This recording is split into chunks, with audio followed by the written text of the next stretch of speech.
బాగా ఝాన్సీ రాణి, నా భర్త పేరు బాగా గిరిబాబు. ఆయన నలుగు వెంకటాపురం తహసీల్దార్. ఆయన ఒక డాక్టర్ని ఇల్లీగల్ రిలేషన్లో వండుకుంటూ మా అన్న నా కుటుంబాన్ని ఎంఆర్ఓ, ఆమె ఆర్ఎంఓ ఎంజిఎంలో చేస్తుంది, ఆర్ఎంఓ.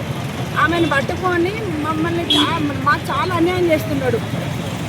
మొత్తం మమ్మల్ని వదిలేసి ఆమెతో వండుకుంటూ నన్ను ఎంత మానసిక బాధ చేయాలో అంత చేస్తున్నాడు.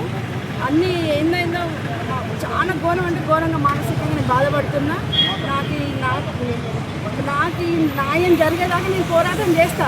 నా భర్త నాకు కావాలి, ఆమె నా భర్తను వదిలేయాలి, అంతే నాకు కావాల్సింది, అంతే. నా భర్త నాకు కావాలి. నాకు ఇంత న్యాయం ఈ తరఫు నుండి నాకు న్యాయం జరిపించాడు. నాకు 2 పిల్లలు, ఒక పాప ఒక బాబు, 2. వాళ్ళు మేజర్ అయినా కూడా మమ్మల్ని ఇంత రోడ్డు మీద ఎక్కించి మమ్మల్ని ఇంత అన్యాయం చేస్తున్నాడు. ఆయన నేను ఎంత నిమ్మలంగా కూడా చెప్పినా, ఇంటికి రాని కూడా చెప్పినా కూడా నన్ను తోసిపుచ్చుకుంటా కూడా ఆమె పర్మిషన్ తీసుకొని ఇంటికి వస్తుంది. ఆమె పర్మిషన్ ఇవ్వాలట ఫస్ట్ ఆఫ్ ఆల్. అందుకే ఆమెను అడుగుతున్నా, నా భర్తను నా దగ్గరికి పంపించండి అమ్మ, డాక్టర్ అమ్మ నా భర్త నాకు పంపించండి, యాగలక్ష్మి నా భర్తను నాకు పంపండి అమ్మ, నీ పర్మిషన్ తీసుకొని వస్తుందట, నీ పర్మిషన్ ఇవ్వండి, మా సంసారాన్ని ఇంకా ఆగం చేయకండి, మమ్మల్ని నా పిల్లల్ని ఇంకా రోడ్డు మీద వేయకండి.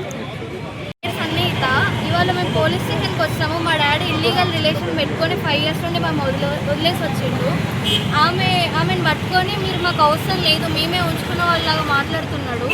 ఆయన ఎక్కడుంటే మేము ఉంటాం, ఆయన రావాలి మా ఇంటికి, ఆమెను వదిలేసి రావాలి. ఆమె ఎంజిఎంలో వర్క్ చేస్తుంది, వెళ్ళినామో మాకు దొరకలేదు. ఆమె ఎమర్జెన్సీ వార్డులో హెడ్ అంటాం, వెలుగు లక్ష్మి ఆమె. మేము అక్కడికి పోతే మేము ఆమెను తిట్టినామనేసి మా మీద ఫాల్స్ కేసు పెట్టేసింది. ఆమెకి ఇంజక్షన్ ఆర్డర్ కూడా తెచ్చుకుంది, దగ్గర కూడా వెళ్ళనిస్తలేరు. ఆయన మమ్మల్ని మొత్తం ఆగం చేస్తున్నాడు. ఇట్లా పోలీస్ స్టేషన్లో చుట్టూ తిరిగేలా చేస్తున్నాడు ఆయన మమ్మల్ని. మా డాడీ బాధగిరి, ఆయన ములుగు వెంకటాపురంలో ఎంఆర్ఓగా చేస్తున్నాడు. ఇన్ఫ్లుయెన్స్ వాడుకొని మమ్మల్ని బాగా ఇబ్బంది పెడుతున్నాడు. మా డాడీ మా దగ్గర రావాలి, మాకు అదే కావాలి. మాకు ఆయన మనీ వద్దు, ఏమొద్దు, ఆయన మా దగ్గర రావాలి.